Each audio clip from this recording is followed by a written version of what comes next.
Donc moi je me présente, je vous présente d'abord Dr Sadia Srli, je pense que vous la connaissez mieux que moi, puisqu'il est pharmacien hospitalier de la faculté de Lyon et qui est maintenant il est consultant en pharmacovigilance.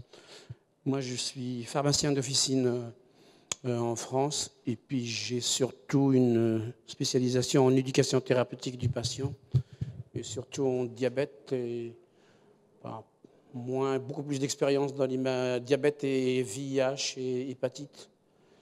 Et puis, j'ai d'autres activités à côté, mais bon. Je suis ravi d'être avec vous pour partager avec vous parce que ce n'est pas la première fois que je viens à Officine Expo. Je pense que le Dr Srli il a préparé une présentation qui va être très complète.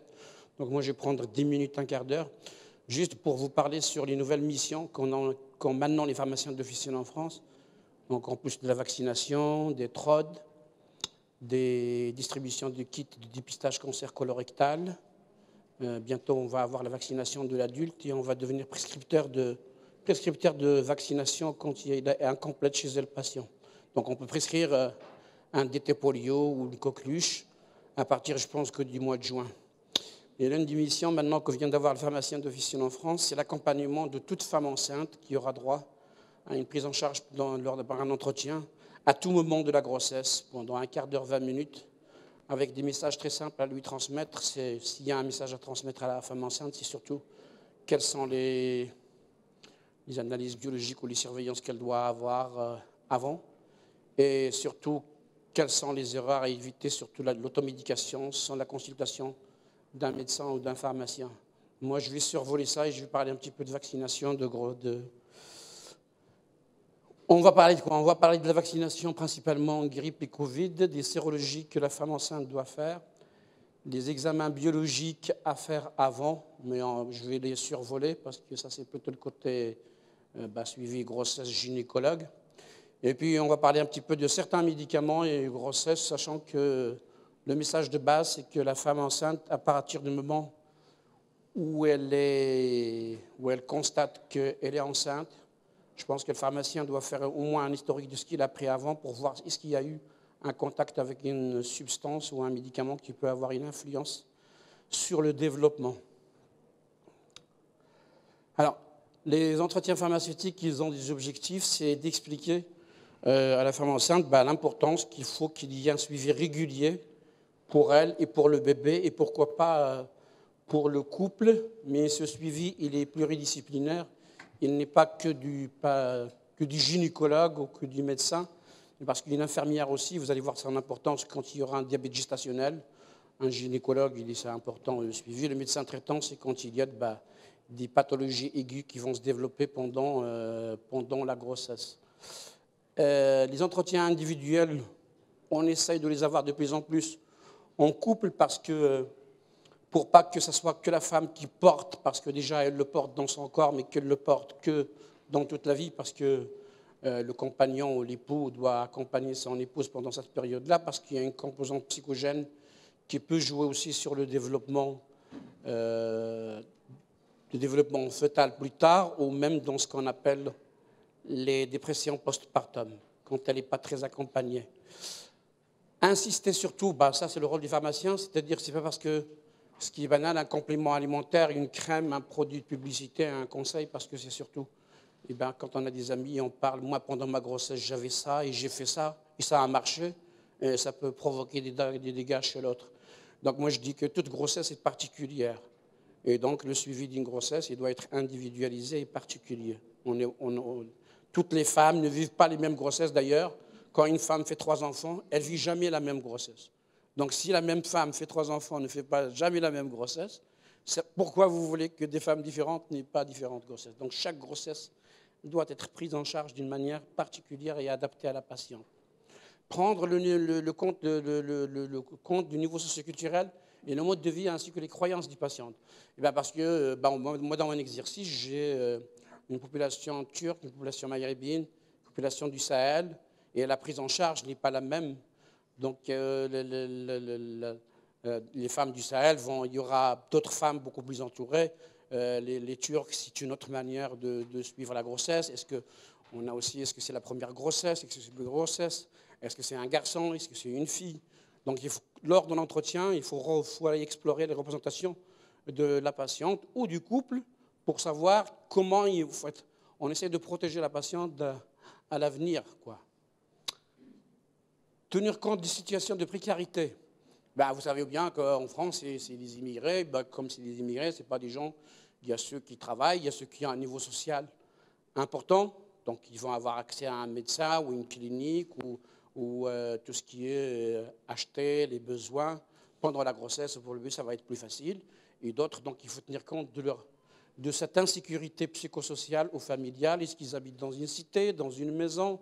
Tout ça, ça joue beaucoup sur les conditions d'évolution d'une grossesse chez une femme, surtout pendant l'entretien.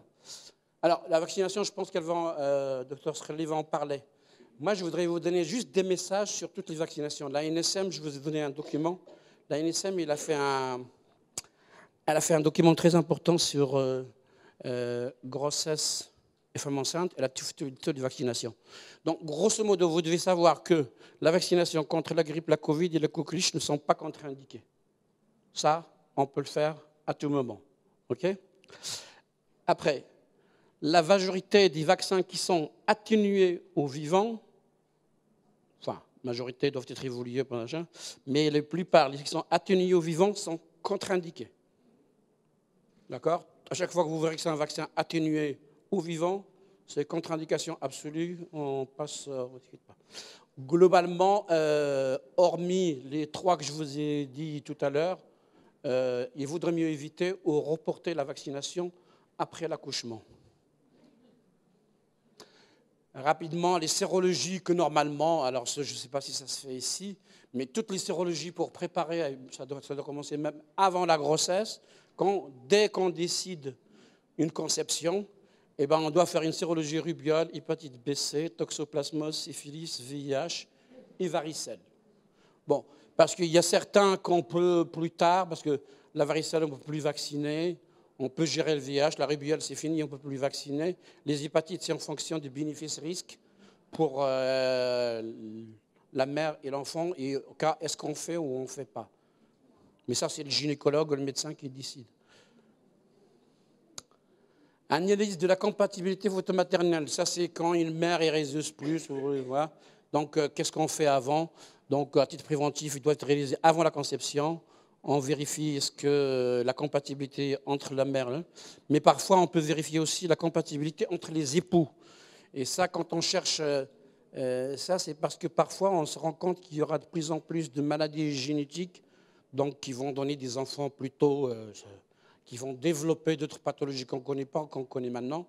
Mais on a remarqué ça, c'est surtout, on a remarqué par exemple que dans les familles turques ou même dans les familles maghrébines ou dans les familles africaines, quand ils sont du même tribu et qu'ils se marient entre eux. Et donc, il suffit qu'il y ait une seule maladie cachée qui est récessive. Et donc, après, quand on se marie entre eux, si on ne détecte pas, on va faire reproduire la pathologie génétique. Et après, on verra, vous allez voir qu'il y a en fait, il y a des répercussions chez l'enfant qu'on verrait pratiquement 10, 15, 20 ans plus tard. Et ça, on ne les maîtrise pas. Ce qu'on appelle des effets à distance. Recherche de détection d'anémie ou toute anomalie, supplémentation de la femme enceinte en fer, vitamine C, vitamine D.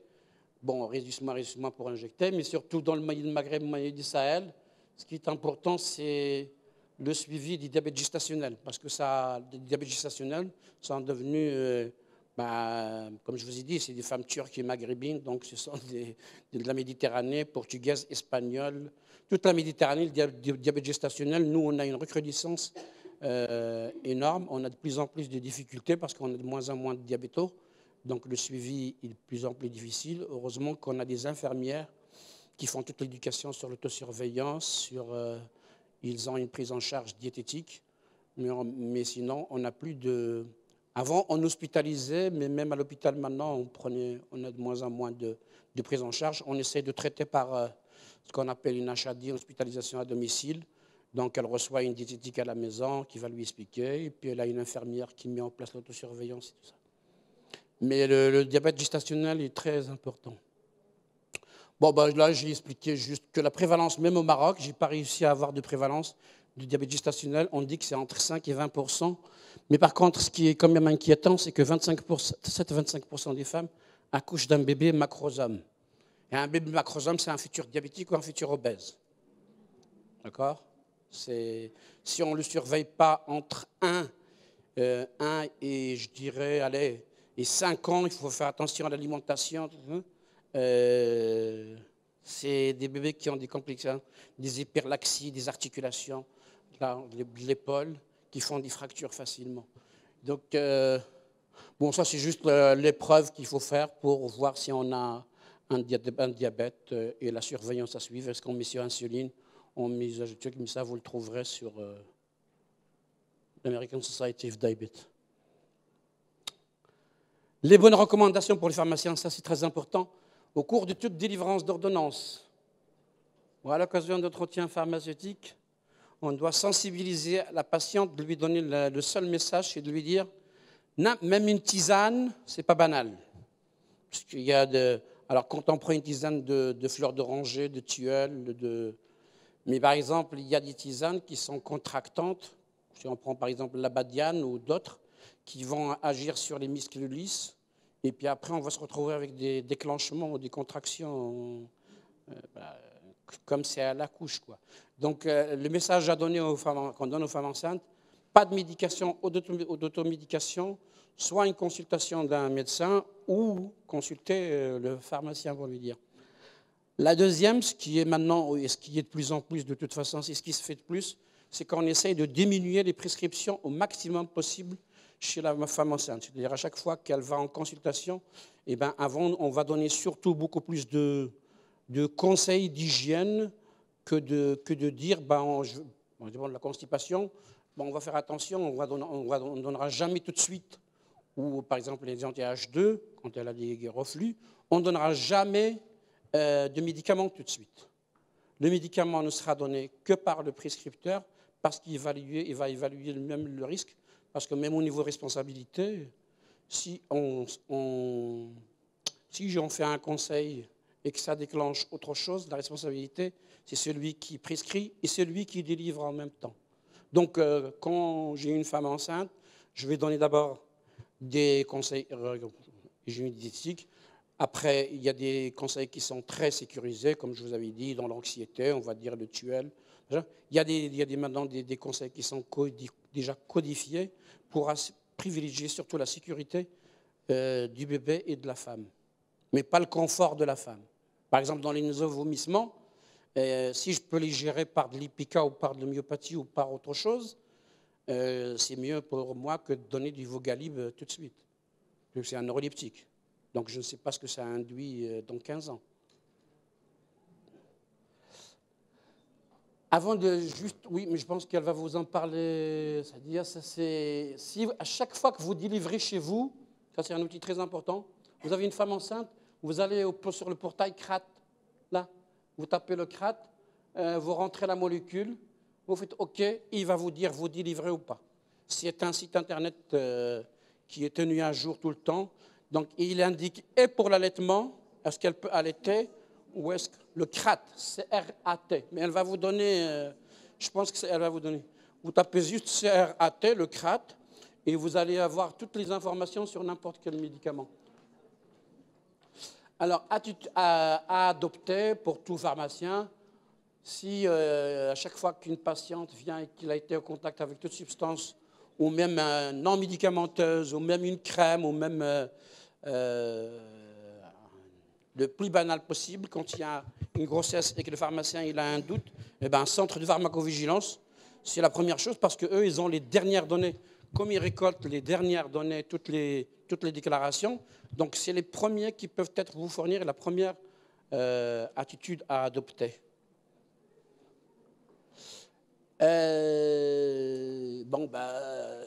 Là, ça, je pense que ça, c'est les tératogènes qui interviennent au début du premier, c'est-à-dire quand le bébé commence à se former. Néonatal, c'est pendant. Hein, et je vous ai mis ça, je pense que vous les trouverez partout. Ça, c'est les modes de la femme enceinte. les maux, c'est-à-dire tout ce qu'elle peut avoir, les nausées, vomissements, douleurs, troubles urinaires, insomnie, constipation. Mais ça, vous trouverez, vous avez déjà essayé toujours, comme je dis, il y a toujours les mesures diététiques, les changements de règles de vie. Et après, on peut aller à l'homéopathie, surtout éviter l'aromathérapie. La phytothérapie orale, vous essayez d'éviter aussi. Mais il y a quand même des protocoles maintenant de prise en charge très structurés que vous trouvez facilement. Vous allez sur l'ANSM, où je ne connais pas l'agence, mais sur l'ANSM, vous allez avoir des recommandations très claires. Alors, pour réussir votre entretien, justement, pour que j'obtienne, moi, l'adhésion du couple ou de la femme enceinte pour qu'elle essaye de m'écouter un petit peu, qu'elle n'écoute pas sa voisine ou sa copine qui lui a déjà un remède miracle, eh ben, il faut que je l'accueille, que je lui dise, ben voilà, on va se retrouver parce voilà ce qu'on va faire. Et je vais la motiver pour que... La motiver, ça veut dire lui donner une raison pour qu'elle le fasse. Que si on suit comme ça, là, on n'aura pas de risque, on va assurer la progression de la grossesse et que ça veut dire que vous êtes entre de bonnes mains jusqu'à l'accouchement, voire après. Quand vous recevez les couples, il faut essayer toujours, parce que en général, moi, quand je reçois le couple, le mari ne parle pas trop, c'est la femme qui parle. Mais le mari, ne vous inquiétez pas, il a des frustrations, hein, parce que lui aussi, il a peur. Mais comme c'est le coq, il ne faut pas qu'il montre sa faiblesse. Mais moi, je connais des hommes qui ont pris 15 kilos en même temps que leur femme. Hein. C'est vrai? Dans moi. Le deuxième, c'est parti rapidement. Expliquer avec des mots simples, bannir le jargon savant.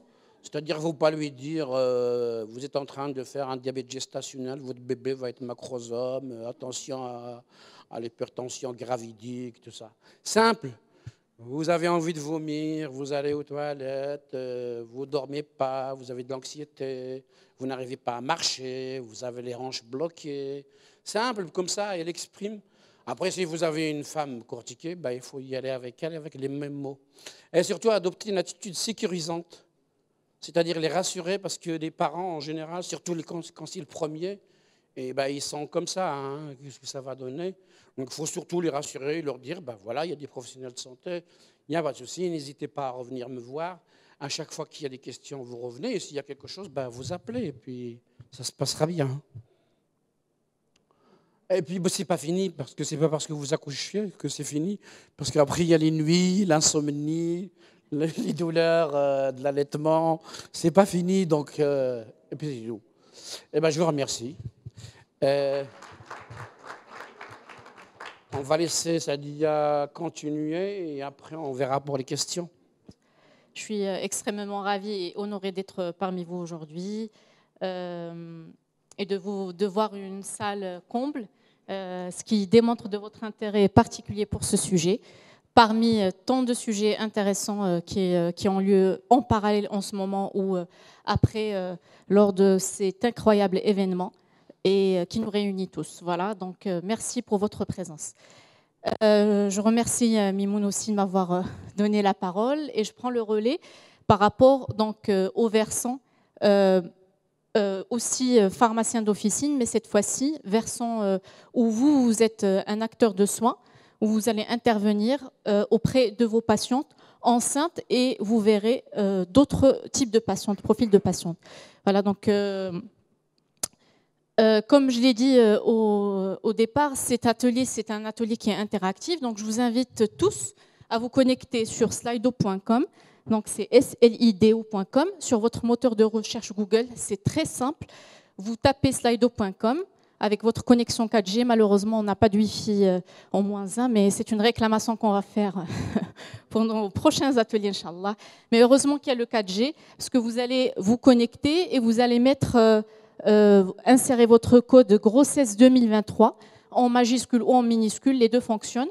Et je vous demande de faire ça, en attendant que certains d'entre vous le fassent, pour pouvoir interagir en direct. Nous allons voir vos résultats en ligne. Donc, je vais vous poser un certain nombre de questions et vous allez pouvoir y répondre. Ce sont des questions qui sont très simples.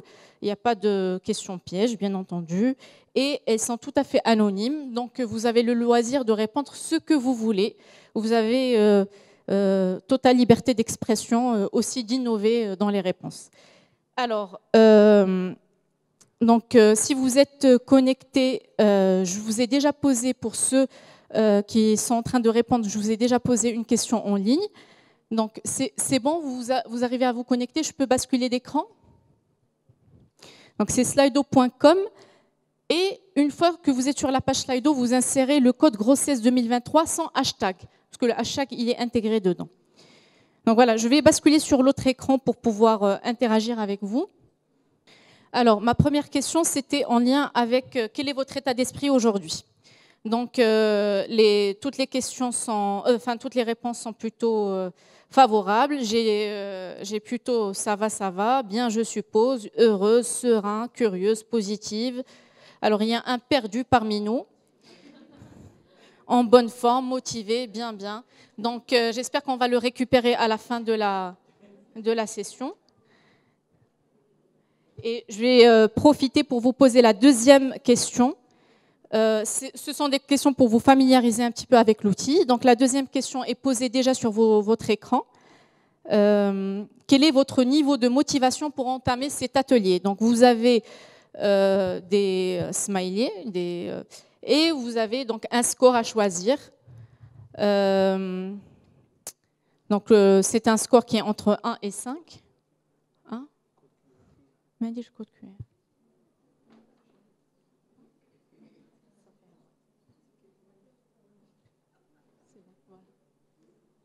Merci. Voilà, donc là, vous avez vos résultats en direct. Donc, nous avons beaucoup d'heureux, beaucoup de très heureux, beaucoup d'heureux, et un qui est indécis encore. Mais on espère également le rattraper et le récupérer en fin de séance, en fin de cet atelier. Donc voilà pour simplement les deux premières questions pour vous familiariser un petit peu avec l'outil.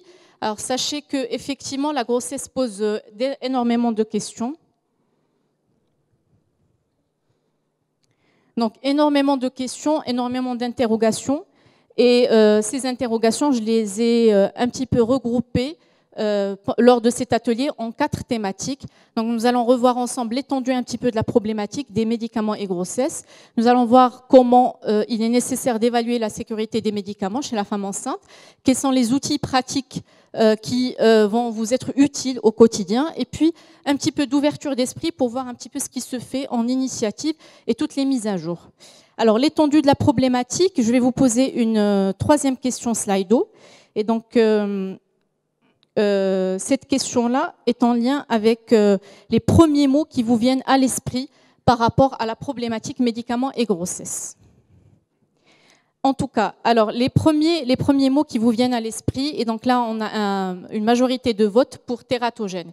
Donc c'est vrai que c'est quelque chose qui fait peur, l'exposition aux médicaments pendant la grossesse. Or, ça ne devrait pas l'être, puisqu'il y a très très peu de tératogènes et beaucoup de médicaments pour lesquels on ne connaît pas vraiment le potentiel réel, qu'on préfère éviter par précaution. Vous avez cité la contre-indication, oui, c'est vrai. Donc il y a des médicaments qui sont contre-indiqués. Les effets indésirables, vomissements et nausées, oui, ça c'est un état de fait qui est en lien avec la grossesse. Vous avez mis abortive comme réponse. Et donc, il y a peu de médicaments qui vont entraîner vraiment un avortement en tant que tel. Et s'il y a un avortement, c'est qu'il y a en fait une incompatibilité de poursuite de la vie, donc une malformation qui a un impact vital. Et puis, bon, il y a des perdus aussi sur les réponses, puisqu'ils insèrent encore grossesse 2023. La grossesse, ce n'est pas à mettre dans la réponse. Grossesse, c'est pour vous connecter. D'accord? Donc, voilà un petit peu pour résumer un petit peu vos réponses. Alors, revenons à notre présentation que j'ai encore perdue. Voilà, elle est là. Très bien. Donc, après ce bref prise de main de cet outil Slido, nous allons un petit peu continuer la présentation et on aura d'autres Slido interactifs. Donc, sachez très brièvement que une grossesse sur 2 n'est pas planifiée. Alors, parmi les femmes qui sont présentes en salle, certaines peuvent en témoigner. Donc ça, c'est vrai que c'est des données qui sont quantifiées, des grossesses qui ne sont pas planifiées. 9 femmes sur 10 vont être exposées pendant la grossesse à peu près une moyenne de 10 médicaments, qui peuvent être soit sur prescription ou en dehors de la prescription. Et on verra que cette moyenne va augmenter progressivement du 1er au 3e trimestre. C'est-à-dire qu'on sera plus consommatrice en fin de grossesse qu'en début de grossesse. Alors, plusieurs explications sont possibles, mais je vais les aborder plus tard. Et que, comme vous l'avez dit en répondant aux questions Slido, il y a beaucoup de médicaments qui ne sont pas suffisamment expertisés sur le plan tératogène, donc 75%, ce qui est énorme. Alors tout ça a un coût en termes de morbidité et pas de mortalité, bien heureusement, mais de morbidité, puisqu'on gère en fait les complications qui sont en lien soit avec la prise médicamenteuse ou avec la non-prise médicamenteuse. Parce que, comme vous le savez, une femme qui n'est pas correctement traitée peut, elle aussi, avoir des problèmes en l'absence de traitement. Donc voilà un petit peu les médicaments qui sont couramment utilisés. Donc on revoit les contraceptifs. Pourquoi les contraceptifs? Tout simplement parce qu'elle ne sait pas qu'elle est enceinte, elle continue à prendre sa contraception orale alors qu'elle est enceinte. Quelques problèmes par rapport à l'ibuprofène, l'aspirine ou naproxène, donc les anti-inflammatoires non stéroïdiens, ils sont contre-indiqués à partir du 5e mois de grossesse et il y a beaucoup de discussions au premier trimestre de grossesse, donc on essaie de les éviter par mesure de précaution. Alors, ça, c'est quelque chose de très important. Quel est l'aspect juridique de l'utilisation des médicaments pendant la grossesse? Alors, pourquoi je vous pose cette question? Parce que dans vos réponses, vous avez mis contre-indication. Et malgré cela, on va utiliser ces médicaments pendant la grossesse. Donc, si jamais on est poursuivi, on est en dehors en fait, de ce qui est recommandé et de ce qui est juridique. D'accord? Et malgré cela, on va les utiliser. Donc, ces considérations juridiques sont en lien avec quoi? Ils sont en lien avec le fait qu'on n'a pas de données en prénatal avant la grossesse, avant la commercialisation du produit, avant la commercialisation du produit. Pourquoi on n'a pas de données? Tout simplement parce qu'en fait, on n'a que des données animales. Donc, on a 3 espèces animales qui sont, on va dire, enceintes, enfin des espèces animales qui sont testées par rapport au potentiel tératogène, mais on a 0 données humaines, puisqu'en fait, éthiquement, on n'a pas le droit, lors des essais cliniques, d'utiliser un médicament chez la femme enceinte. D'ailleurs, il y a des tests de grossesse qui font qu'on exclut toute femme enceinte avant d'entamer un essai clinique. Bien entendu, ça arrange le laboratoire, puisque ça lui permet effectivement de se couvrir si jamais il y a une utilisation dans le cadre d'une grossesse. Ensuite, après la commercialisation du médicament, il y a très peu de données qui sont disponibles, puisqu'il faut utiliser le médicament pour obtenir une donnée. Et donc là, encore, il y a vraiment très peu de données. Cela engendre plusieurs choses. C'est qu'il y a en fait une utilisation suboptimale des médicaments, c'est-à-dire qu'il y a des médicaments, on a besoin de les donner chez la femme enceinte, mais on ne les donne pas par crainte. Donc, la pathologie elle-même n'est pas bien traitée. Le niveau de risque perçu est élevé. Là, c'est ce que vous avez reflété sur le Slido. Vous avez peur d'utiliser, on a un surrisque, une perception du risque qui est plus élevée que la normale. La littérature est pauvre, donc ça, on l'a vu. Et puis, on ne connaît pas finalement les tératogènes mineurs. Vous avez cité tératogènes. Oui, les tératogènes majeurs, vous les connaissez, la littérature, on peut les voir, etc. Mais il y a des tératogènes mineurs qui sont cachés parmi les médicaments utilisés. Et donc là, pas de visibilité, mais vous allez en avoir en tant que pharmacien du terrain pour pouvoir remonter toutes les informations du terrain par rapport à ça. Alors, les autres aspects de la problématique sont divers et variés. C'est par rapport en fait au... Donc là, c'est ce qu'on a déjà vu.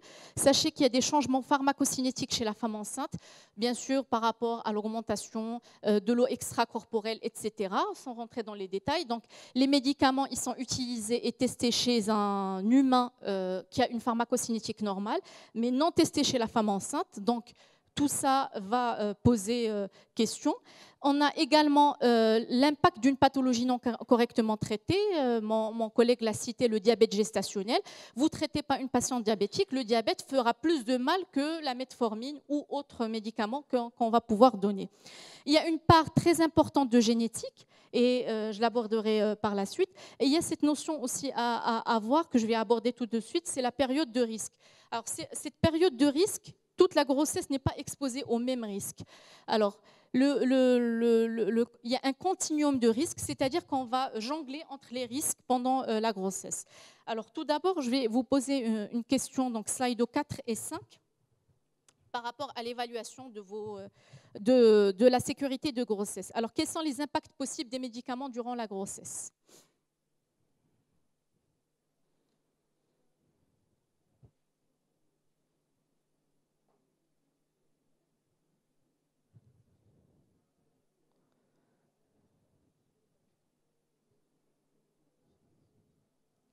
Je ne sais pas si le monsieur qui était là pourrait me remettre en fait l'écran. Merci. Ouais. Alors, quels sont les impacts possibles des médicaments durant la grossesse? Donc là, on a à peu près 2 votes. Donc, ils sont abortifs. Ils peuvent provoquer des avortements, oui. Peuvent entraîner une malformation, une anomalie congénitale. Avortement, il y a beaucoup de réponses par rapport à l'avortement. Donc, tératogène, c'est un terme générique. Vous mettez tout dedans, tératogène. Avortement, malformation, on verra d'autres issues défavorables de grossesse. Une fausse couche, oui, c'est l'avortement spontané. Complications de la grossesse, mais encore. Effet sur le fœtus, quels sont les impacts sur le fœtus? Saignement. Impact psychologique sur le fœtus. C'est intéressant comme réponse. Oui, en fait, sur le développement ultérieur du fœtus, oui. Passage par le placenta des médicaments et donc absorption du fœtus du principe actif. Exactement. Donc le placenta laisse passer. L'autre écran, s'il vous plaît. Donc le placenta laisse passer. Voilà. Donc là, c'est toutes vos réponses que vous avez répondu, retard intra-utérin, contraction, etc., etc. Donc, toutes ces réponses, en tout cas, sont justes et effectivement nous permettent de voir qu'il y a plusieurs impacts et qu'il n'y a pas que la malformation ou l'anomalie congénitale. Alors, si on continue plus loin, je vais vous poser une autre question, Slido, parce qu'il y a le Slido 5. Citez des exemples de médicaments à risque durant la grossesse.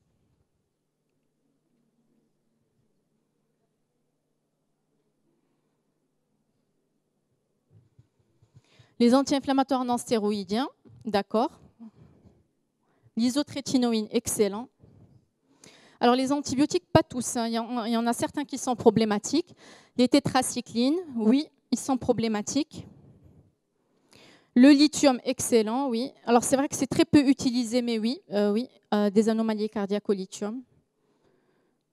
Les tétracyclines, les anti-inflammatoires.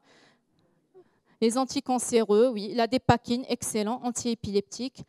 Les antiviraux, pour certains, pas tous. Corticoïdes, c'est une très bonne réponse. On n'a pas l'impression que les corticoïdes aient un impact négatif, mais la réponse est oui. Les benzodiazépines, surtout en fin de grossesse, puisqu'en fait, l'enfant développe aussi une dépendance et un syndrome de sevrage à la naissance. Excellente réponse pour le fenugrec. Le fenugrec a des effets malformatifs qui sont connus et qui ont été découverts justement, beaucoup publiés par le Maroc. Le centre de pharmacovigilance a beaucoup travaillé sur le fenugrec. Donc fenugrec, attention aux patientes qui allaitent, qui prennent du fenugrec pour la montée laiteuse et qui se retrouvent enceintes sans le savoir et qui est malformatif par excellence. Oui. Thalidomide, non, il n'est plus commercialisé, il est utilisé pour une indication en France, je crois que tu peux en parler, mais c'est une ATU, c'est ça ? ATU, autorisation temporaire d'utilisation, c'est-à-dire que c'est très cadré. Mais thalidomide, c'est le premier tératogène, effectivement. Alors, donc toutes vos réponses sont justes et excellentes, et cela me ravit de voir que vous avez Tabarakallah alaykoum, un très bon niveau de connaissances là-dessus. Donc, ce qu'il faut savoir, c'est que c'est un continuum de risque. Alors, sachez qu'il y a plusieurs périodes. Il y a surtout cette période-là du tout ou rien. C'est-à-dire que généralement, après la fécondation, il y a 15 jours qui se déroulent. Cette période-là, elle est plutôt sécurisante, entre guillemets. C'est-à-dire que s'il y a eu un tératogène pris pendant cette période de fécondation, alors que la femme ne sait même pas qu'elle est enceinte, ça ne passe pas. Il y a un arrêt de grossesse. Si la grossesse passe au-delà de cette période-là, ça veut dire qu'on retrouve un effet malformatif qui est basique, qui est de 2 à 3%. Donc, c'est une période d'exposition qui s'appelle du tout ou rien. Si un tératogène ici, ça ne passe pas. S'il n'est pas tératogène, donc la grossesse va se poursuivre. D'accord ? Mais après, les risques vont se cumuler après. Voilà. Alors, le premier trimestre, il est très sensible aux malformations majeures. Donc, on verra par la suite qu'il y a une période à risque où tous les organes vont se former. D'accord ? Pendant la majorité, bien sûr, le système nerveux central, c'est toute la grossesse, mais il y a le cœur, on verra le rein, etc. Et donc là, s'il y a un tératogène qui est pris au premier trimestre, les chances sont maximale. Après le deuxième et troisième trimestre, c'est ce qu'on appelle des anomalies fonctionnelles. Alors, soit effectivement, il y a des atteintes fonctionnelles, c'est-à-dire un rein qui ne fonctionne plus, il est déjà mis en place, mais si on l'expose à un tératogène, il ne va plus pouvoir fonctionner. Il y a des retards de croissance, d'ailleurs, on les détecte au deuxième et troisième trimestre. Il y a le développement neuromoteur, puisque, comme je vous disais, le cerveau va se développer tout au long de la grossesse. Et donc, les complications néonatales, vous les avez citées, c'est les benzodiazépines, entre autres, qui vont entraîner un syndrome de sevrage durant la grossesse. Je vois que vous voulez, je peux vous la donner, la diapo, sans problème, pour vous faciliter un petit peu la capture d'écran. Alors, cette diapo est très importante. D'ailleurs, elle est tirée de la NSM que mon collègue a très justement mentionné. C'est qu'en fait, on a les périodes de croissance et vous voyez qu'en fait, là, ce qui est en foncé, c'est la période de malformation majeure. Donc, le cœur, il se forme ici, il est fonctionnel à partir de là.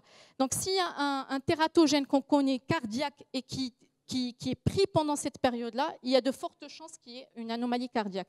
En dehors de cette période, on n'est pas rassurant, mais en tout cas, c'est aussi des avis des experts, on est moins inquiet par rapport à ça.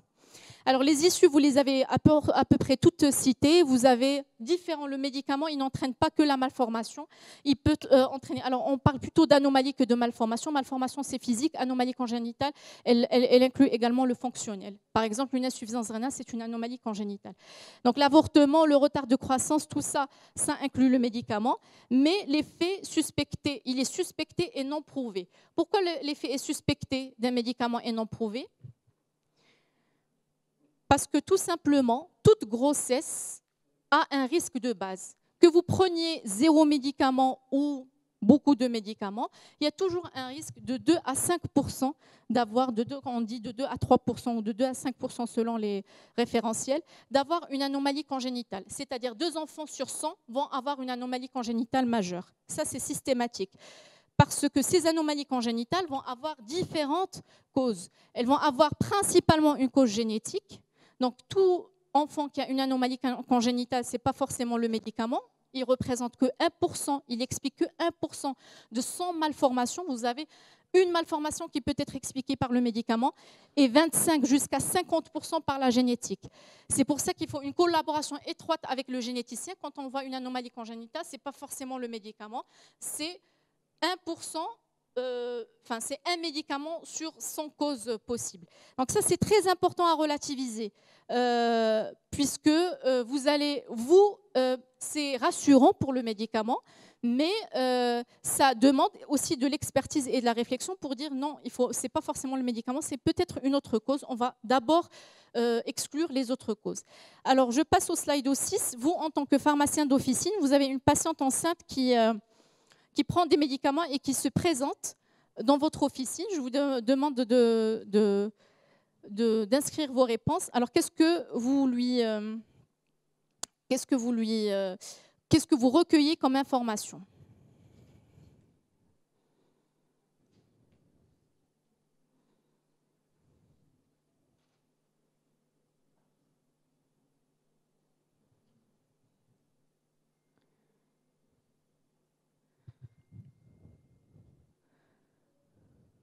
sais pas s'il y a encore. Ah, je dois cliquer ici.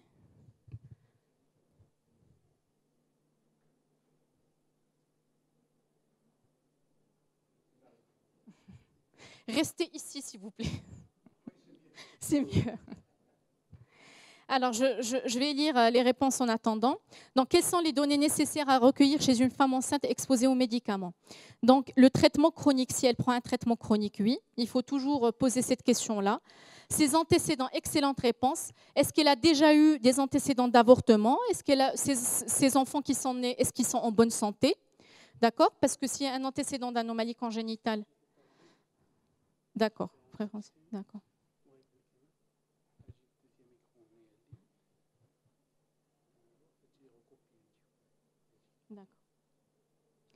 Très bien, merci beaucoup. Mais restez à côté.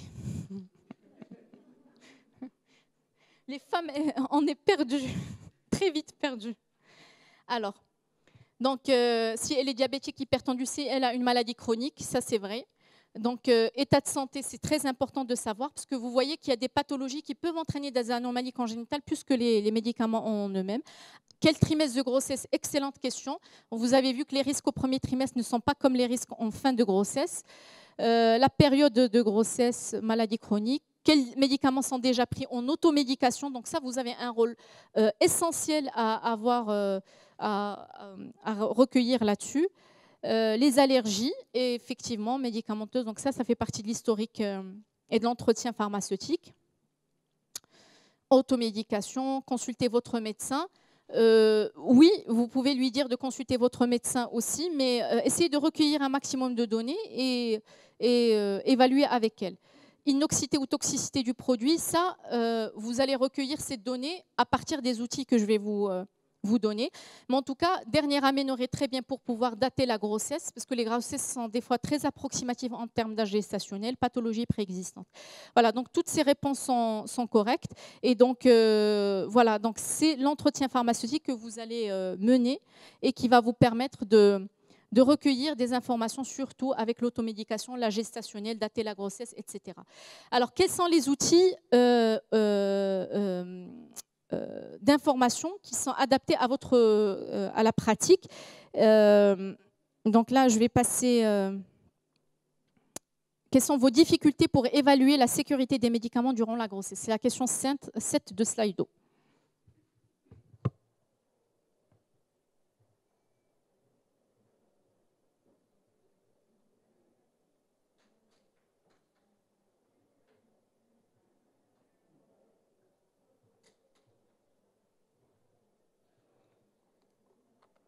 Vous avez une question. Grossesse et médicaments, vers quoi vous...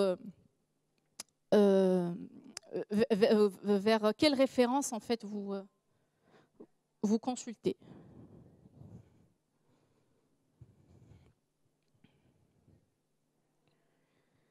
Alors, pour voir les réponses, alors on va basculer d'écran.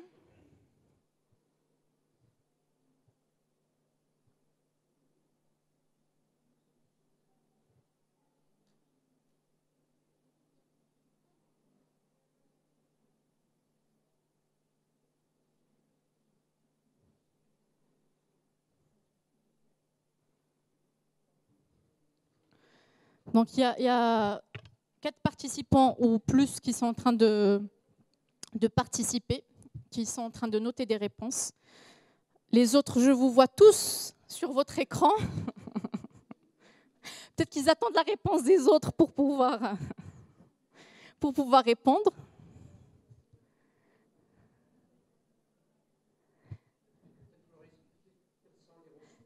Quelles sont les ressources pour évaluer?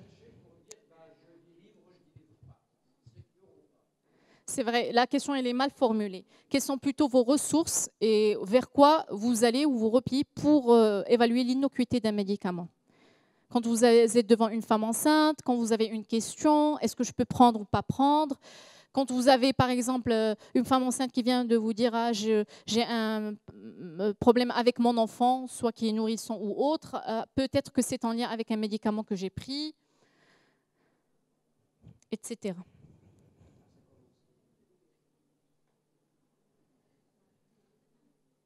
Voilà, alors, donc le CRAT.fr, donc ils ont bien retenu la réponse. Alors, les bases de données, il faut être un peu précis. Quelle est la base de données? Alors, les études cliniques, oui, mais lesquelles? Comment vous faites en fait pour évaluer? Donc, le CRAT, c'est un excellent site que je vous recommande à tous de l'avoir comme référentiel. Pas de ressources, ne vous inquiétez pas, on va vous en donner plein. RCP du médicament, oui, c'est une réponse, mais généralement, vous allez retrouver que de la contre-indication. Le Vidal, absence de référence. Donc, absence d'information, donc je suis d'accord, c'est votre difficulté pour évaluer Si vous, pas de référence. Manque de données pour certains médicaments, la rapidité de réponse. C'est pour, voilà, rapidité de réponse, c'est pour pouvoir donner une réponse rapidement. Ok, très bien. Alors, donc là, je vais, il y a des outils qui ont été très développés. Je pense que vous les avez un peu connus lors de vos études. La catégorie de risque de la FDA. Est-ce que ça vous dit quelque chose? Alors, c'est une catégorie qui a été développée il y a très très longtemps, où on retrouve la catégorie A, B, C, D, X. Donc, X, comme son nom l'indique, c'est contre-indiqué, en sachant que 10% des médicaments qui sont de la catégorie X sont parmi les médicaments qui sont prescrits par les médecins. Donc, tout ça pour vous dire que ce sont des catégories qui ne sont pas du tout adaptées à notre pratique, parce que, par exemple, la catégorie A dit qu'il n'y a aucun risque dans les études humaines. Or, il y a très peu d'études réalisées chez la femme enceinte pour pouvoir dire qu'il n'y a pas de risque. Donc, il y a très peu de médicaments de la catégorie A, et tous les médicaments sont dans la catégorie X. Donc cela, bien entendu, n'est pas forcément utile et rassurant par rapport à l'utilisation du médicament pendant la grossesse. Alors, derrière chaque phrase de RCP, il y a un niveau de risque. Donc c'est vrai, quand vous avez différentes contre-indiquées, ne pas utiliser, déconseiller, etc. Ils essayent de mettre ça à chaque fois qu'il y a un nombre de grossesses. Mais généralement, le RCP est cadenassé. Il est cadenassé, bien entendu, par le laboratoire, parce qu'il ne veut pas prendre de risque. Donc, il va vous dire déconseiller ou contre-indiquer. Parce que si jamais la femme enceinte va prendre le médicament et va avoir un enfant problématique, il ne va pas pouvoir être poursuivi en justice. D'accord? Donc, voilà, il est en sécurité. Par contre, vous êtes en difficulté. Alors, les outils d'information. Alors, sachez qu'il y a différents outils qui ont été développés par l'OMS. Et là, je vous sors parce que ça a été très médiatisé et on a été tous concernés. Est-ce qu'il faut vacciner ou pas les femmes enceintes et allaitantes, etc. Donc, il y a des guides. Sachez qu'il y a des guides sur le site de l'OMS qui sont très, très bien expliqués, très bien documentés et qui vous expliquent toutes les surveillances qui sont effectuées chez la femme enceinte que vous ignorez, mais qu'eux, ils sont en train de recueillir sur le terrain. Par exemple, il y a des registres qui ont été développés pour les vaccins anti-Covid-19 et tous ces registres-là sont toujours en cours pour évaluer si une femme, parce que la vaccination a été obligatoire, décrétée de façon obligatoire chez la femme enceinte, alors certains à partir du 2e trimestre, d'autres avant, en fonction de la catégorie des vaccins, mais pour dire que ces femmes enceintes sont surveillées jusqu'à la naissance pour vérifier s'il n'y a pas de problème à la naissance ou plus tard. Alors, quelques outils qui peuvent vous être utiles. Notre ami nous a conseillé le CRAT, et, effectivement. Mais sachez qu'il y a Santé Canada également qui a développé un guide pratique de grossesse que vous allez pouvoir consulter par rapport à des médicaments utilisés au Maroc. Vous avez cette référence-là qui est excellente. Grossesse et allaitement. Vous allez pouvoir le retrouver en ligne. C'est une équipe spécialisée de médicaments et grossesse de Montréal, la 2e équipe au monde qui a développé ce guide, et il est vraiment très complet. Vous allez trouver toutes les informations, même les plantes, etc. En tout cas, c'est celui que j'utilise moi en pratique pour expertiser mes réponses. Voilà. Et les autres, c'est un niveau plus élevé, si vous voulez, plus vous documentez à partir de là. Alors, sachez que les centres d'information existent partout dans le monde, que la grossesse est Donc, on voit moins bien la carte du monde, mais la grossesse, c'est un sujet qui est vraiment pris au sérieux partout au monde par rapport à l'utilisation des médicaments, étant donné que la plupart des médicaments sont considérés comme contre-indiqués. Donc, si vous avez une question, vous pouvez appeler le centre d'information en tant que professionnel de santé et leur poser la question. Alors, ici au Maroc, on a le centre de pharmacovigilance qui répond aux questions en lien avec la grossesse et l'allaitement. Sinon, si vous n'avez pas le temps ou vous êtes devant, comme disait tout à l'heure, rapidité de la réponse, vous avez le CRAT. CRAT, c'est Centre de référence sur les agents tératogènes, qui existe depuis 40 ans. C'est une équipe qui est formidable, pharmaciens, médecins qui sont dédiés à ça. Pour toutes les expositions, qu'elles soient médicamenteuses ou autres, exposition pendant l'allaitement, exposition paternelle, je vais en parler, je vais dire un mot dessus, mais également la fertilité. Vous voulez savoir si un médicament diminue la fertilité? Est-ce que c'est un médicament pourrait diminuer? En tout cas, vous leur posez la question. Ils ont un service et également un service de consultation et c'est un financement exclusivement public. C'est très intéressant puisqu'ils n'ont pas de conflit d'intérêt dans ce sens. Voilà, alors quelles sont les initiatives et les mises à jour? Alors, avant-dernière question, Slido. Alors, quelles sont, d'après vous, les sollicitations pour lesquelles vous êtes souvent confrontés en officine? Vous avez un petit peu répondu à la question précédemment. Est-ce que ce sont des sollicitations par rapport au conseil d'un médicament en particulier, par rapport à des effets indésirables? Par rapport à, par exemple, une femme enceinte, elle vient avec un effet indésirable, elle vous dit comment je dois gérer ça. Quelles sont les sollicitations que vous avez fréquemment en officine ou que vous posez de façon fréquente?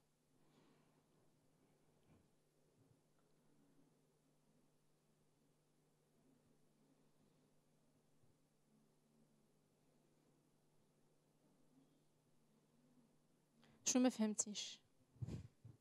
Les demandes que vous recevez en officine, le type de demande que vous recevez, que ce soit par rapport même à un médicament. Souvent, on vous pose la question, est-ce que ce médicament, je peux le prendre pendant la grossesse, par exemple? Ou bien à des effets indésirables.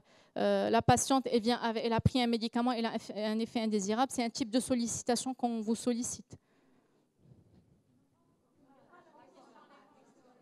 Ah, pardon. Je ne l'ai pas encore envoyé. Moi, quelles sont les sollicitations? Elle est déjà, c'est bon?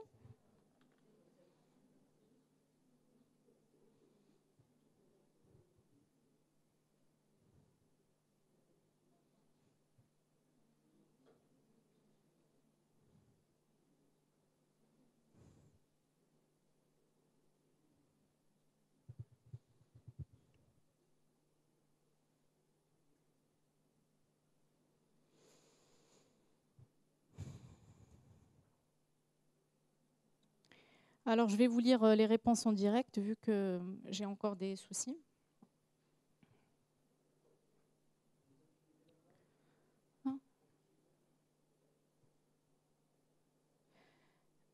Je veux juste remettre ma présentation. Donc, je vais vous lire vos réponses en direct. Donc, vous avez des questions sur les vomissements et nausées. Effectivement, c'est le principal mot de la grossesse. Et vous allez avoir toutes les réponses dans les fiches, que ce soit le CRAT, que ce soit les fiches du médicament. Donc, théoriquement, vous devez avoir toutes les réponses. Il suffit juste de chercher parce que c'est quelque chose de très connu. Nausées, vomissements, effectivement, c'est la principale sollicitation. S'il y a un médicament générique pour la grossesse, je n'ai pas bien compris. Celui qui a écrit ici un médicament générique, il peut reformuler la réponse. Merci beaucoup. Donc, non, c'est la 8. Voilà.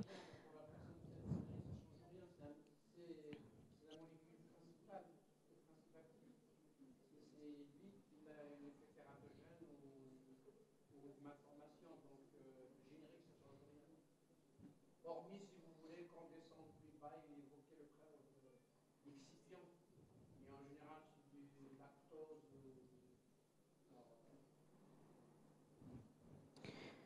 Alors, là, vous avez les interactions, effectivement. C'est quelque chose de très important à relever parce que l'automédication n'est pas souvent avouée. Les effets de pharmacovigilance, et donc là, vous êtes sur le terrain. Ah, pardon. 8, je ne suis pas en train de lire.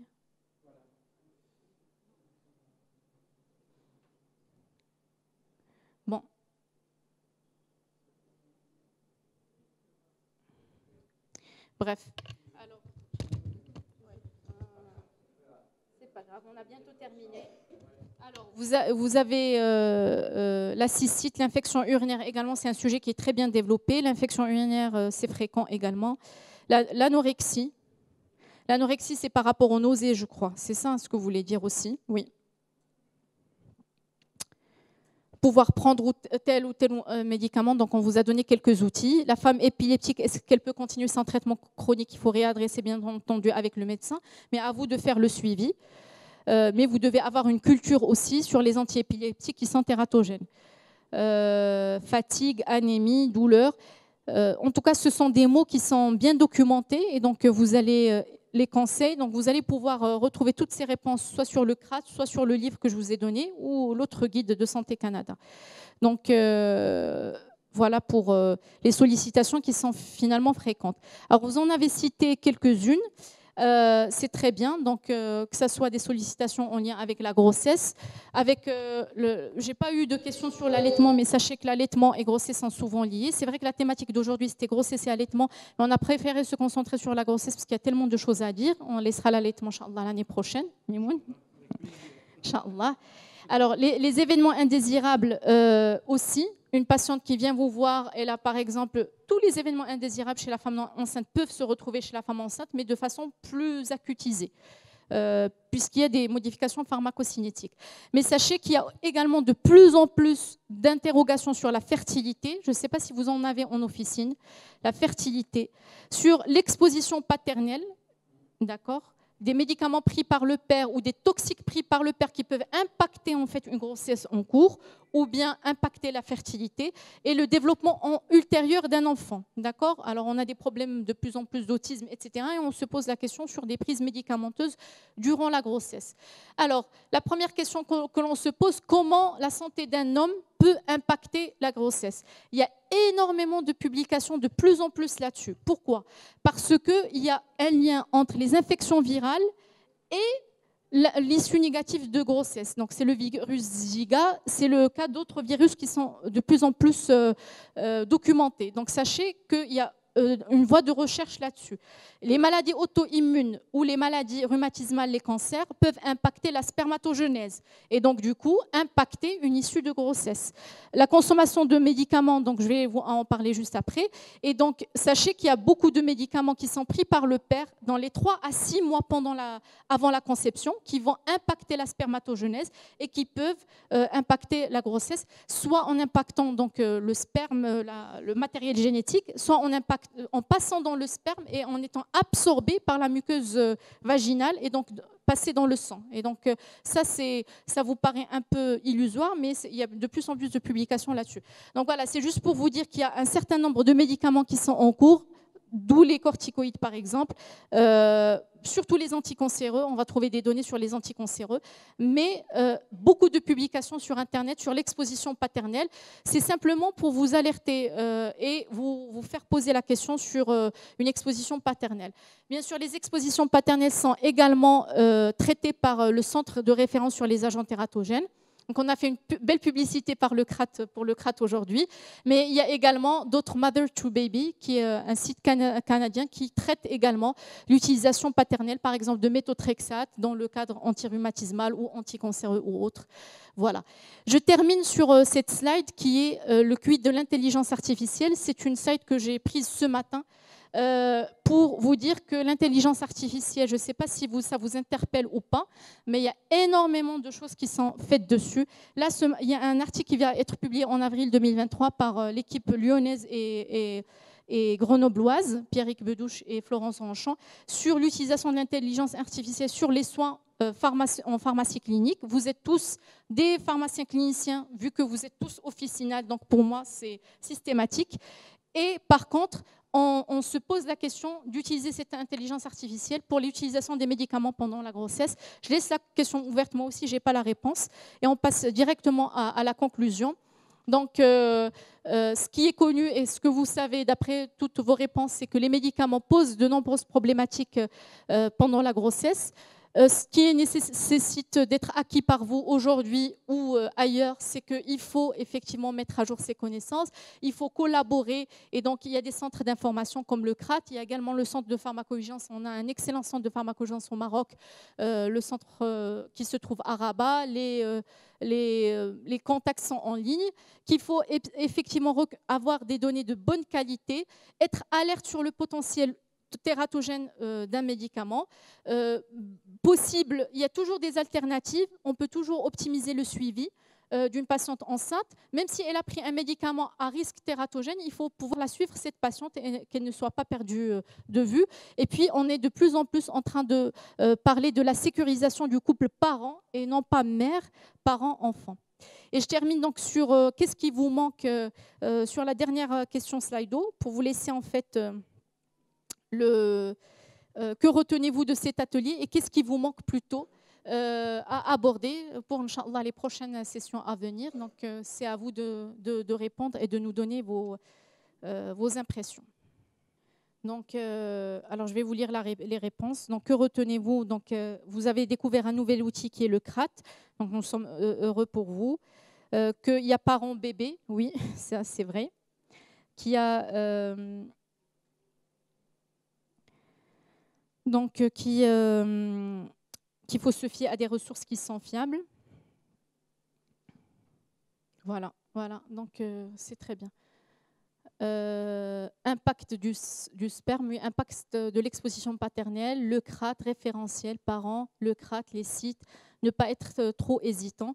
En tout cas, sachez que vous êtes les premiers en ligne et vous devez toujours collaborer avec le médecin pour pouvoir sécuriser au mieux votre patiente, parce que si ce n'est pas fait par vous, ça sera fait malheureusement par personne, sauf le médecin, s'il est encore disponible. Voilà, merci pour votre attention.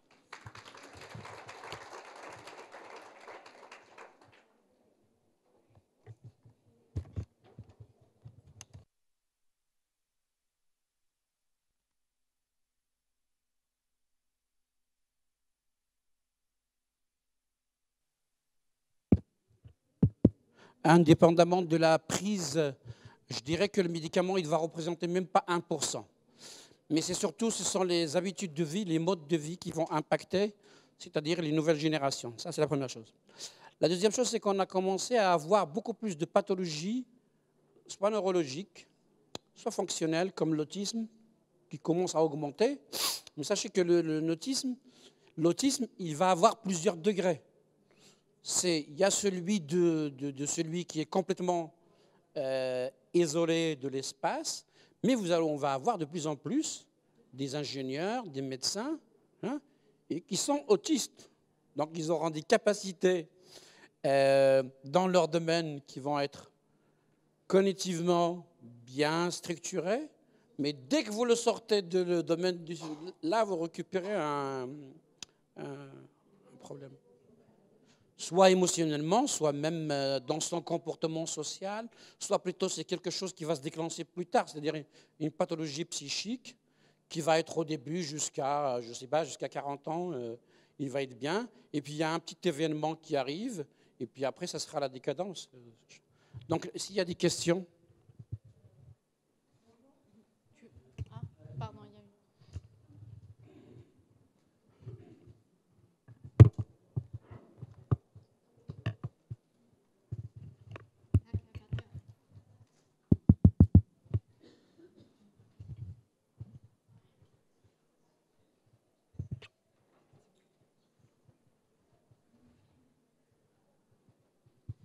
Je tiens tout d'abord à vous remercier pour votre présentation qui était excellente. Ma question va se formuler. Il y a deux questions en fait. Par rapport aux produits naturels, on a au Maroc une grande consommation de fenugrec. Or, moi, dans mon travail de tous les jours, j'essaie de dire aux femmes qu'il ne faut pas l'utiliser, qu'il y a des études. Sauf qu'on a une spécialité au Maroc à base de fenugrec et c'est écrit dessus, ça favorise la montée laiteuse. Alors, je me retrouve à expliquer des choses qu'ils n'arrivent pas à comprendre, sachant que le médicament, c'est bien écrit dessus. À côté de ça, quand je dis qu'ils peuvent prendre des produits à base de gingembre pour diminuer les vomissements, les Marocains ne comprennent pas. Ah, le gingembre, non, c'est trop chaud, on ne peut pas l'utiliser. Donc, j'ai du mal à expliquer ils ont du mal à intégrer. Donc, c'est ma première question. La deuxième question, c'est par rapport aux études. À chaque fois, on a une étude qui vient et qui démontre tout ce qu'on avait comme information. Par exemple, dernièrement, j'ai lu sur la paracétamol qui peut impacter sur les garçons, surtout les fœtus garçons qui se retrouvent un petit peu féminisés. Alors, du coup, nous, on donnait que de la paracétamol et on a du mal à suivre. Ou si on a une information, comment pouvoir dire c'est la bonne ou pas. Donc, c'est ma question et merci. Alors, pour la première question fenugrec, il y a, c'est ce que je disais tout à l'heure, ça favorise la montée laiteuse, oui. Des femmes allaitantes tombent enceintes sans le savoir, c'est vrai. Donc, il faut soit qu'elle ait une contraception efficace, sinon, moi, je le déconseille le fenugrec pour la montée laiteuse. Il y a d'autres voies plus ou moins naturelles, mais pas de fenugrec chez une femme enceinte qui ne prend pas de contraception efficace. Parce que même si elle vous dit oui, je le sais, et si elle tombe enceinte, on fait quoi ? Il n'y a pas d'interruption thérapeutique de grossesse, bien heureusement, etc. Il y a un risque, mais comment pouvoir l'évaluer? Et puis, on attend la naissance. Et même si, il y a un problème, comment dire que c'est le fenugrec qui a été pris pendant l'allaitement qui est responsable de ça? Donc, on essaye de minimiser le risque. On garde le risque de 2 à 3%, c'est ce qu'on appelle le risque de la nature. La nature, personne n'est parfait et même la nature n'est pas parfaite. Donc, alhamdoulilah, on a le 2-3%, on essaie de le minimiser. Pour votre question sur le gingembre, oui, c'est vrai, mais il y a des médicaments et le gingembre, il est utilisé en Amérique du Nord, très utilisé pour ça, pour les nausées et vomissements. Donc après, c'est culturel. Quatrième question, les études cliniques. Oui, il y a de tout dans les études cliniques, mais il faut faire un suivi. Du moment qu'il y a une étude, vous savez, c'est des études qui sont de qualité médiocre. C'est des expositions antérieures, on fait de l'analyse statistique, il y a un truc qui sort. Ah, le signal, qu'est-ce qui sort? Le paracétamol, masculinisation du fœtus. Ça ne veut pas dire que c'est le paracétamol. Déjà, pour pouvoir, il faut faire des dosages de testostérone, il faut ceci. Donc, ça reste de la statistique. On est alerte, mais du moment qu'il n'y a pas de chose qui est confirmée, alerte internationale, nous, on continue. Et alhamdoulilah qu'il y ait le paracétamol, parce que sinon, la douleur peut faire plus de mal que le supposé risque de paracétamol. Voilà.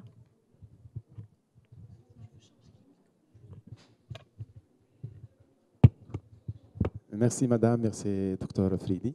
J'ai une question sur la pathologie qui peut avoir des risques et sur la maman et sur le fœtus qui est la prééclampsie. Est-ce que le pharmacien a un rôle à jouer? Surtout qu'on peut participer au dépistage de cette pathologie, notamment en surveillant la tension artérielle, le poids et la protéinurie. Et là aussi, quand vous avez parlé, madame, de la grossesse doit être planifiée. Je pense que le pharmacien a un rôle très important, notamment bien avant la conception. Surtout là, je pense aux vitamines B9 qui jouent un rôle très important dans la prévention des malformations du tube neural. Donc, surtout pour les femmes qui ont des antécédents. Donc, voilà. Donc, le rôle que doit jouer le pharmacien pour participer à la prévention de ces pathologies. Et merci. Excellente intervention, merci beaucoup de l'avoir souligné. L'acide folique, adaf l'iman ou l'acide folique. Si on veut faire beau, etc., on prend les multivitamines de grossesse, sont citées dedans, avec plein de choses dedans. Mais l'acide folique, ça réduit le risque d'anomalie du tube neural. Et c'est une des anomalies, plus des anomalies cardiaques. Il n'y a pas que l'anomalie du tube neural. Et donc, si on réduit ce risque, mais il y a déjà ça de gagner. Et c'est pour ça qu'il faut planifier. On dit qu'il faut prendre les multivitamines de grossesse 2 à 3 mois avant un projet de grossesse pour pouvoir normaliser l'acide folique, pour pouvoir démarrer la grossesse dans de bonnes conditions. Il n'y a pas que l'acide folique, il y a une planification de grossesse est nécessaire par le pharmacien, la tension artérielle, le diabète, etc. On sécurise et ensuite on démarre un projet, Inch'Allah. Surtout le premier trimestre, c'est le trimestre le plus sensible. Merci. La prééclampsie, oui, bien sûr. Ah oui, bien sûr. Surtout des patients à risque. Les facteurs de prééclampsie sont connus. Donc, la tension artérielle, il faut la surveiller. S'il y a une prise en charge, s'il y a une prise pondérale qui est importante, même si la patiente est bien, et il y a une prise qui est importante, il faut voir s'il n'y a pas une surcharge d'eau extracellulaire qui est à risque. Donc, bien entendu, on accompagne, la patiente, surtout qu'elle vous voit des fois plus que son médecin gynécologue. Mais un rôle essentiel à jouer. Quand il y a obésité, bourdonnement, migraine, c'est signe vers une hypertension gravidique. Donc, migraine, bourdonnement, obésité, et quand il y a, c'est-à-dire ce sont des douleurs qui durent depuis longtemps, de toute façon, à chaque fois qu'il y a une douleur qui ne passe pas au paracétamol ou pour un moyen, massage, les mal de dos et tout ça, à chaque fois qu'il y a quelque chose qui va être chronique, dans l'intensité est constante. Par exemple, on sait que l'accouchement, c'est une douleur qui est rythmée et qui est progressive. Quand vous aurez une douleur qui est constante, c'est-à-dire élevée, et qui n'est pas rythmée, chez la femme enceinte, ben là, il y a un souci, il ne faut pas réfléchir. Nous, on n'est pas médecin. C'est gynéco au médecin. Est-ce qu'il y a d'autres questions? J'ai répondu à votre question. On a répondu. Une dernière. Il y a 2 personnes. Bonjour, on a évacué le sujet des multivitamines. Donc, on sait très bien que la vitamine A, il présente un effet tératogène pour la femme enceinte. À partir d'une certaine dose. C'est ça ce que je voulais savoir. C'est quelle est la dose? Parce qu'on se retrouve avec plusieurs multivitamines qui contiennent de la vitamine A. Mais je voudrais bien savoir la concentration. En fait, il n'y a pas d'effet seuil. Mais généralement, ce qu'on dit, par exemple, à une patiente qui prend des multivitamines de grossesse, si jamais elle ne sait plus si elle l'a pris ou pas, parce que c'est toujours comme ça, de ne pas doubler la dose. Une multivitamine de grossesse, ça c'est systématique. Vaut mieux ne pas prendre qu'en prendre en double. D'accord? Toutes les multivitamines de grossesse sont autorisées. Donc, mais vous avez très bien de souligner, c'est la vitamine A, parce que c'est un précurseur dérivé de l'isotrétinoïne, qui est un dérivé de la vitamine A, pose souci. Mais la vitamine A ne le pose pas à un effet dose respecté. Mais c'est très bien de le solliciter. Quand on oublie, il vaut mieux ne pas prendre la dose.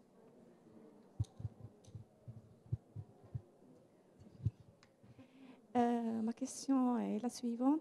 Qu'en est-il pour la vitamine D? Parce qu'aujourd'hui, beaucoup de femmes utilisent de la vitamine D. Est-ce que ça a un impact sur le fœtus? Est-ce qu'elle est sécurisée? Mais la vitamine D, elle fait partie des programmes en fait, de santé, la prise de vitamine D durant la grossesse. Maintenant, il y a eu un texte qui circule, etc. C'est par rapport à une vitamine D qui est en stock en fait dans les. Mais la vitamine D est prescrite par le médecin pour le suivi. Elle est même recommandée à 6 mois, je crois. Je pense qu'elle est renouvelée après la vitamine D. En tout cas, 6 mois de grossesse, il y a la dose de charge. Et après, je ne sais plus si elle est renouvelée ou pas. Mais elle fait partie.